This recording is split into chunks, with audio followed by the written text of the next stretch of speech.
Tuhan yang terkasih, majelis mengaturkan selamat pagi, selamat beribadah pada ibadah minggu pada tanggal 26 April 2020. Adapun pokok-pokok berita gereja yang perlu mendapat perhatian kita bersama, antara lain, yang pertama, himbauan dari pemerintah dan Sinode GKJ. Sehubungan dengan wabah virus Corona, pemerintah dan Sinode GKJ menghimbau kepada seluruh gereja-gereja di lingkungan GKJ untuk melakukan ibadah di rumah. Hal lain, di dalam ibadah ini diharapkan semua warga jemaat berperan di dalam kegiatan ini. Sebagaimana tata ibadah yang telah diberikan, ada peran-peran yang harus diambil oleh masing-masing keluarga. Namun demikian, silakan masing-masing keluarga membagi menurut keperluan masing-masing sesuai dengan anggota keluarga yang ada. Adapun tema Minggu Paskah ketiga ini adalah dibangkitkan untuk berkarya. Hal lain yang perlu mendapat perhatian kita bersama antara lain mengenai jam ibadah. Jam ibadah boleh disesuaikan sesuai dengan kesepakatan anggota keluarga. Hal lain yang perlu kita perhatikan juga adalah mengenai persembahan. Persembahan tetap dilakukan di tiap-tiap keluarga. Namun demikian, untuk pengumpulannya akan diumumkan lebih lanjut oleh majelis melalui berita gereja atau melalui WA. Demikian berita gereja yang perlu mendapat perhatian kita bersama. Kita akan masuki ibadah. Mari kita bangkit berdiri. Kita akan bersama-sama menyanyikan dari Kidung Jemaat nomor 2 ayat yang pertama. Suci, suci, suci.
Pertolongan kita adalah dalam nama Tuhan yang telah menjadikan langit dan bumi. Kasih karunia dan damai sejahtera dari Allah Bapa kita dan dari Tuhan Yesus Kristus menyertai kita semuanya. Amin.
Umat Tuhan yang terkasih, terimalah berita anugerah kekuatan dari Tuhan yang diambil dari Matius 5 ayat 16. Demikianlah hendaknya terangmu bercahaya di depan orang, supaya mereka melihat perbuatanmu yang baik dan memuliakan Bapamu yang di sorga. Demikianlah sabda kekuatan dari Tuhan. Syukur kepada Allah.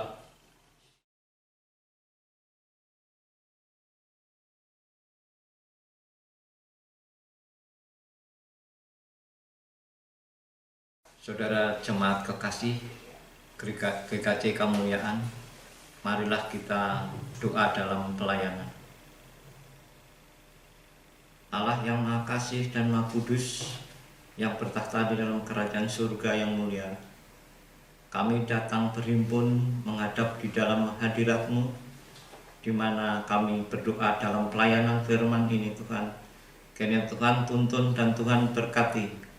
Kiranya Tuhan menyertai kami, dan kiranya Tuhan tuntun di dalam kami mendengarkan firman-Mu ini Tuhan. Sehingga firman-Mu ini akan menjadi suatu landasan buat kehidupan kami dari hari ke hari. Terima kasih ya Tuhan Yesus Kristus, kiranya Engkau sendiri yang hadir dan di tengah-tengah kami, jemaat-Mu semua ini. Dalam nama-Mu saja kami boleh berdoa dan berucap syukur. Haleluya. Amin.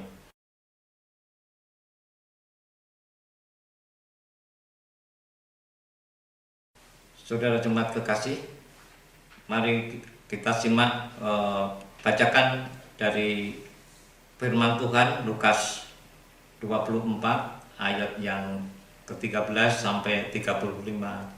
Demikian. Pada hari itu juga 2 orang dari murid-murid Yesus pergi ke sebuah kampung bernama Emmaus yang terletak kira-kira 7 mil jauhnya dari Yerusalem. Dan mereka bercakap-cakap tentang segala sesuatu yang telah terjadi. Ketika mereka sedang bercakap-cakap dan bertukar pikiran, datanglah Yesus sendiri mendekati mereka, lalu berjalan bersama-sama dengan mereka. Tetapi ada sesuatu yang menghalangi mata mereka, sehingga mereka tidak dapat mengenal Dia. Yesus berkata kepada mereka, "Apakah yang kamu percakapkan sementara kamu berjalan?" Maka berhentilah mereka dengan muka muram. Seorang dari mereka, namanya Kleopas, menjawabnya, "Adakah engkau satu-satunya orang asing di Yerusalem yang tidak tahu apa yang terjadi di situ pada hari-hari belakang ini?" Katanya kepada mereka, "Apakah itu?" Jawab mereka, "Apa yang terjadi dengan Yesus orang Nazaret? Dia adalah seorang nabi yang berkuasa dalam pekerjaan dan perkataan di hadapan Allah dan di depan seluruh bangsa kami. Tetapi imam-imam, kepala dan pemimpin-pemimpin kita telah menyerahkan Dia untuk dihukum mati, dan mereka telah menyalibkannya. Padahal kami dahulu mengharapkan bahwa Dialah yang datang untuk membebaskan bangsa Israel. Tetapi sementara itu telah lewat 3 hari sejak semuanya itu terjadi. Tetapi beberapa perempuan dari kalangan kami telah mengejutkan kami. Pagi-pagi buta mereka telah pergi ke kubur dan tidak menemukan mayatnya. Lalu mereka datang dengan berita bahwa telah kelihatan kepada mereka malaikat-malaikat yang mengatakan bahwa Ia hidup. Dan beberapa teman kami telah pergi ke kubur itu dan mendapati bahwa memang benar yang dikatakan perempuan-perempuan itu, tetapi dia tidak mereka lihat. Lalu Ia berkata kepada mereka, "Hai kamu orang bodoh, betapa lambannya hatimu sehingga kamu tidak percaya segala sesuatu yang telah dikatakan para nabi. Lalu ia menjelaskan kepada mereka apa yang tertulis tentang dia dalam seluruh kitab suci, mulai dari kitab-kitab Musa dan segala kitab nabi-nabi. Mereka mendekati kampung yang mereka tuju, lalu ia berbuat seolah-olah hendak meneruskan perjalanannya. Tetapi mereka sangat mendesaknya, katanya, "Tinggallah bersama-sama dengan kami, sebab hari telah menjelang malam dan matahari hampir terbenam." Lalu masuklah ia untuk tinggal bersama-sama dengan mereka. Waktu ia duduk makan dengan mereka, ia mengambil roti, mengucapkan berkat, dan memecah-mecahkannya, dan memberikannya kepada mereka. Ketika itu terbukalah mata mereka, dan mereka pun mengenal dia, tetapi ia lenyap di tengah-tengah mereka. Kata mereka seorang kepada yang lain, "Bukankah hati kita berkobar-kobar ketika ia berbicara dengan kita di tengah jalan dan ketika ia menerangkan kitab suci kepada kita?" Lalu bangunlah mereka dan terus kembali ke Yerusalem. Di situ mereka mendapatkan ke-11 murid itu. Mereka sedang berkumpul bersama-sama dengan teman-teman mereka. Kata mereka itu, "Sesungguhnya Tuhan telah bangkit dan telah menampakkan diri kepada Simon." Lalu kedua orang itu pun menceritakan apa yang terjadi di tengah jalan dan bagaimana mereka mengenal dia pada waktu ia memecah-mecahkan roti. Demikianlah Injil Yesus Kristus. Yang berbahagia ialah mereka yang mendengarkan firman Tuhan, menghayati dan melakukannya dalam kehidupan tiap hari. Haleluya.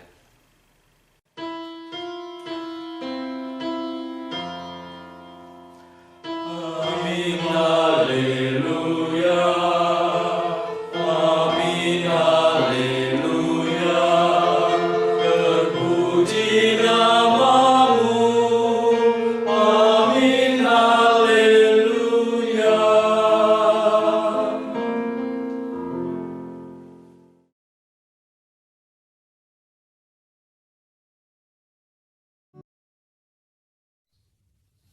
Shalom saudaraku. Bagaimana keadaan ibu bapak saudara sekarang? Saat ini tanpa terasa kita sudah memasuki minggu terakhir di bulan April. Ya ibu bapak saudara kasih Tuhan Yesus Kristus, ternyata sampai saat ini pun kita masih merasakan bagaimana pandemik ini belum dapat atasi. Tidak hanya di Indonesia tapi di seluruh dunia. Oleh sebab itu firman Tuhan di hari Minggu ini mencoba untuk menguatkan kita bersama, yang terambil di dalam Lukas pasal 24 ayat 13 sampai dengan 35. Ibu bapak saudara yang kasih Tuhan Yesus Kristus, hal yang dialami oleh murid Yesus saat perjalanan mereka ke Emmaus. Ketakutan, kekhawatiran terkait dengan masa depan mereka, itu pun mereka alami. Guru yang selama ini ada bersama-sama dengan mereka mati di kayu salib. Kematian yang begitu tragis yang menyebabkan hati mereka pun terluka, karena tidak seperti yang mereka bayangkan bahwa guru ini adalah Mesias yang dapat membebaskan. Ini sangat nampak saat perjalanan mereka ke Emmaus. Mereka termenung, mereka merasa muram wajahnya. Kalau kita lihat di dalam ayat 17. Dan tidak hanya itu saja, saat perjalanan itu mereka pun sebenarnya sedang bersama-sama dengan Yesus. Karena kemuraman wajah mereka, karena kekhawatiran, ketakutan yang begitu rupa yang mereka rasakan, mereka sampai tidak mengenali siapa yang berjalan bersama dengan mereka. Ya, inilah juga bagian yang pertama, ibu bapak saudara yang kasih Tuhan Yesus Kristus. Dalam perjalanan kehidupan kita, saat ini pun kita masih merasakan kekhawatiran. Sampai kapan ini semua dapat berlalu? Di tengah-tengah pergumulan yang kita hadapi, memang saat ini kita diajak untuk ada di rumah. Dan ternyata dampak itu pun luar biasa dalam kehidupan kita. dampak ekonomi yang begitu rupa, sehingga banyak perusahaan yang sudah menutup, banyak karyawan yang di PHK dan segala macam terjadi. Kemuraman wajah nampak. Akan tetapi dari sapaan firman Tuhan kita saat ini, kita diingatkan bahwa kita berjalan tidak sendiri. Sama seperti para murid. Yesus berjalan bersama dengan para murid saat itu. Inilah juga dengan kita. Yesus sedang berjalan bersama dengan kita. Akan tetapi, karena pergumulan, karena banyak persoalan yang sedang kita hadapi, kita tidak merasakan bahwa kita sedang berjalan bersama dengan Yesus. Dan Yesus mendampingi kita. Oleh sebab itu, Ibu Bapak Saudara Kristus, firman Tuhan hari ini mengingatkan kita bahwa kita tidak sendiri menghadapi perjalanan hidup yang begitu beratnya saat ini dalam menghadapi COVID-19. Ada Yesus yang selalu menyertai mendampingi. Dan tidak hanya itu, Yesus pun sedang bercakap-cakap dengan kita. Yesus sedang menanyakan bagaimana keadaan kita, untuk terus bercerita apa yang sedang dialami. Sehingga bagian yang kedua, Ibu Bapak Saudara yang Tuhan Yesus Kristus, saat diskusi itu berjalan, mulailah para murid mengundang Yesus untuk dapat makan bersama. Disinilah yang kedua, bahwa peristiwa kebangkitan Yesus bukanlah omong kosong belaka. Kebangkitan Yesus adalah kebangkitan yang betul-betul dapat mengubahkan. Para murid makan bersama dengan guru yang agung. Ya, inilah juga dalam keadaan kita saat ini. Yesus datang ke rumah kita masing-masing. Untuk apa? Melihat keadaan kita. Dan tidak keadaan ibu bapak, saudara, anak-anak kita, orang tua kita, ingin makan bersama yang mungkin saat ini juga dalam keadaan yang tidak baik. Mungkin juga dalam keadaan yang tertekan, tidak sehat. Akan tetapi, Yesus mau datang. Kemana? Ke rumah ibu bapak, saudara, dan saya. Untuk menghampiri kita. Memberikan kekuatan. Memberikan semangat di tengah-tengah rumah tangga kita. Yesus datang. Dan yang ketiga, ibu bapak, saudara yang Tuhan Yesus Kristus. Ternyata dari perjumpaan itu memberikan dampak yang luar biasa. Saat kita dapat melihat di ayat yang ke-32, bukankah hati kita berkobar-kobar ketika ia berbicara dengan kita? Dan seterusnya, dan seterusnya. Ya, ada peran serta Allah, ada peran serta Roh Kudus. Dari wajah yang muram tadi, berjumpa, sapaan bersama dengan Yesus, makan bersama dengan Yesus di dalam rumah itu, apa yang terjadi? Ada hati yang berkobar-kobar, diubahkan oleh kuasa Allah. Dan tidak hanya itu, pewartaan ini juga disampaikan para murid saat itu kepada banyak orang, kepada teman-temannya, yang akhirnya mengubah cakrawala mereka. Mereka kembali diingatkan akan apa yang Tuhan Yesus sampaikan terkait dengan kebangkitan. Dan inilah ibu bapak saudara yang Tuhan Yesus Kristus, kuasa kebangkitan itu mengubahkan dari wajah yang muram menjadi wajah yang punya berkobar-kobar di dalam. Inilah juga keberadaan kita saat ini. Kuasa kebangkitan Yesus yang nyata itu datang berjalan bersama dengan kita di tengah pandemik yang ada. Dan tidak hanya itu, dia mau datang menghampiri rumah kita masing-masing, melihat keadaan kita masing-masing secara pribadi. Dan dari itu semua, kuasa Tuhan jugalah yang akan mengubahkan. Sehingga di bagian yang ketiga ini menarik. Dalam kita bertindak, melakukan sesuatu, kita tidak gegabah. Kita mengikuti anjuran pemerintah. Saat kita memang harus keluar, kita menggunakan masker dan segala macamnya. tidak hanya untuk melindungi diri kita, akan tetapi juga itu melindungi orang lain. Dan tidak hanya itu, Ibu Bapak Saudara Kristus. Keadaan yang semacam ini membuat orang khawatir, sehingga kita diajak untuk tetap memiliki hikmat dari Tuhan. Bukan melihat apa yang tekanan hidup itu kita alami. Sehingga kalau kita lihat tindak kekerasan pun, dampak dari pandemik ini luar biasa saat ini. Membutuhkan makan orang.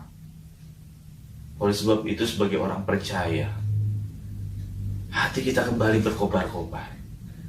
Karena Tuhan yang bangkit itu memberikan hikmat untuk kita melangkah, sehingga kita tidak keliru dalam melangkah. Dan tidak hanya itu, di bagian yang ketiga ini juga kita diajak untuk dapat melihat, mewartakan kembali kasih Allah. Kita diajak untuk dapat berbagi di tengah pandemik yang ada. Dan nampaknya hal inilah yang mau dilakukan oleh murid. Saat mereka mengetahui hati mereka berkobar, mereka menyampaikan kepada rekan-rekan yang lain. Agar apa? Hati mereka yang sedang galau dapat kembali diingatkan, diberikan semangat, motivasi. Oleh siapa? Murid-murid yang dahulu juga sama, namun diubahkan oleh Tuhan. Dan kita diajak melalui refleksi, melalui pandemik saat ini, juga diajak untuk berbagi. Sehingga orang pun dapat merasakan semangat kembali, memberikan kekuatan kembali bagi banyak orang. Kuasa kebangkitan Tuhan akan nyata, tidak hanya bagi diri kita, tapi bagi orang lain, melalui keberadaan kita yang Tuhan pakai untuk kemuliaan namanya. Tuhan Yesus memberkati. Amin.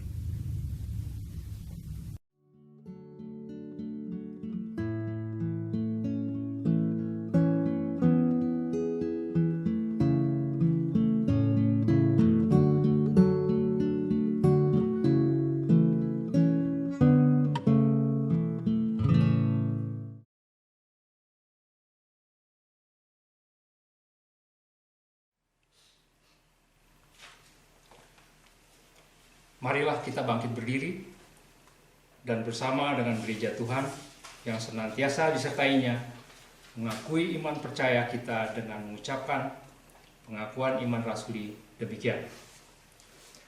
Aku percaya kepada Allah, Bapa yang Maha Kuasa, Khalik langit dan bumi, dan kepada Yesus Kristus, Anaknya yang tunggal Tuhan kita, yang dikandung dari Roh Kudus, lahir dari anak darah Maria, yang menderita di bawah pemerintahan Pontius Pilatus, disalibkan, mati dan dikuburkan, turun ke dalam kerajaan maut.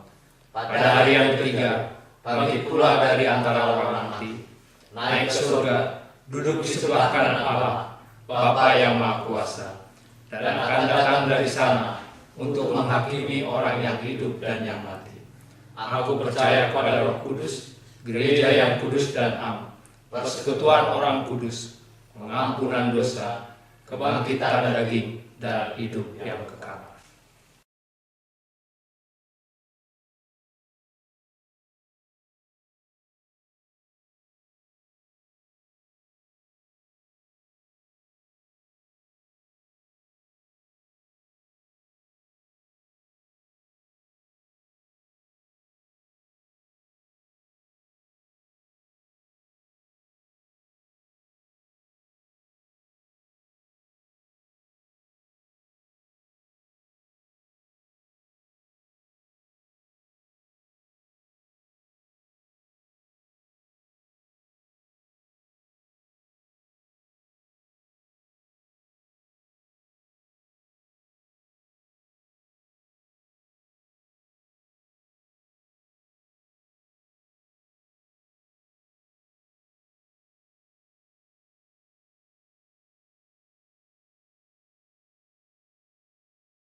Umat yang terkasih dalam Tuhan Yesus Kristus, sebagai ungkapan syukur kepada Allah yang penuh kasih, marilah kita memberikan yang terbaik bagi Dia dalam persembahan. Sebagaimana yang tertulis dalam Mazmur 96 ayat 8-9. Demikian sabda Tuhan.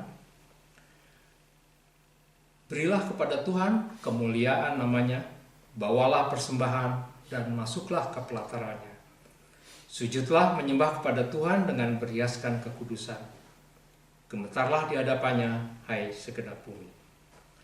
Sementara ketua persembahan diedarkan, marilah kita memujikan kidung pujian dari Kidung Jemaat 422, bait pertama dan kedua, Yesus berpesan.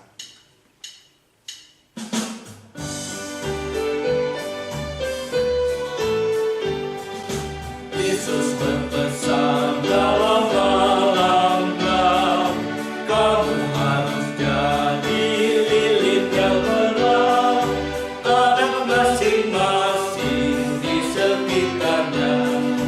Dalam dunia ini bersinarlah.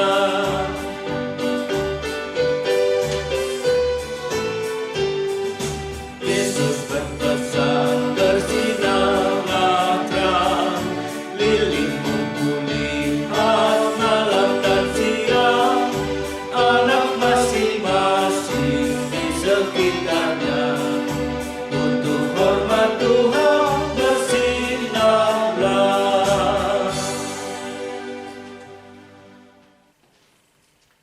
Umat Tuhan yang terkasih, marilah kita mengaturkan persembahan kita ke hadapan hadirat Tuhan dengan doa persembahan.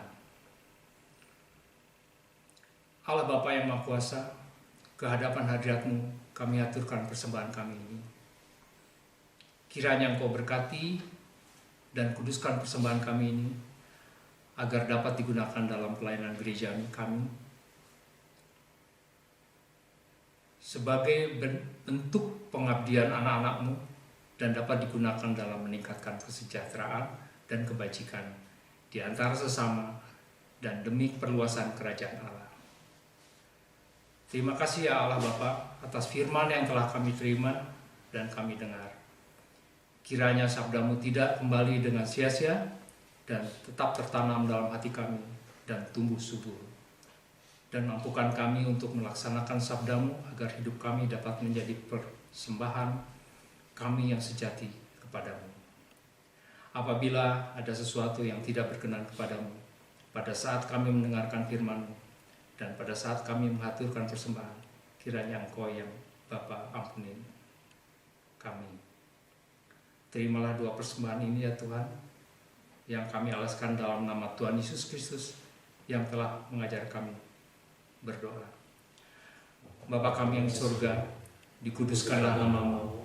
Datanglah kerajaan-Mu, jadilah kehendak-Mu di bumi seperti di surga. Berikanlah kami pada hari ini makanan kami yang secukupnya, dan ampunilah kami akan kesalahan kami, seperti kami juga mengampuni orang yang bersalah kepada kami. Dan janganlah membawa kami ke dalam pencobaan, tetapi lepaskanlah kami daripada yang jahat. Karena Engkau-lah yang punya kerajaan, kuasa, dan kemuliaan sampai selama-lamanya. Amin.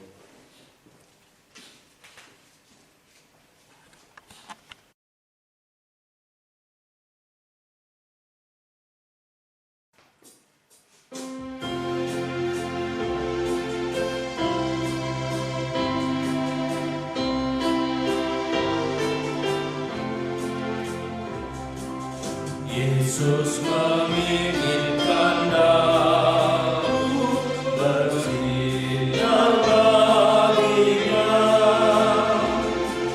dimanapun ku berada, ku mengenangkannya. Bersinar, bersinar, itulah kehendak Yesus. Bersinar, bersinar, aku bersinar terus.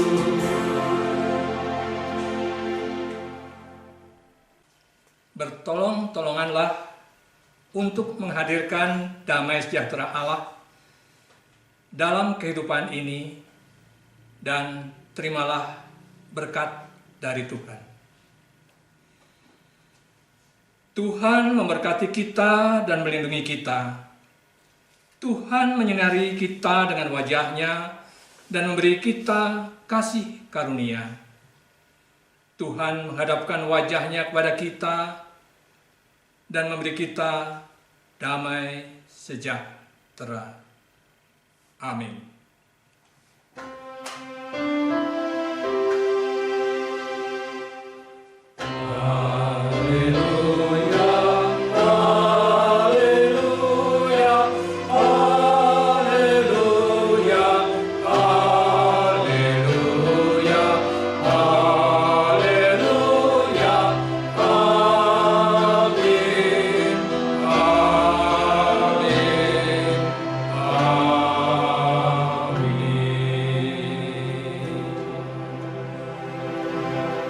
Ibadah selesai, Tuhan berkati kita semua.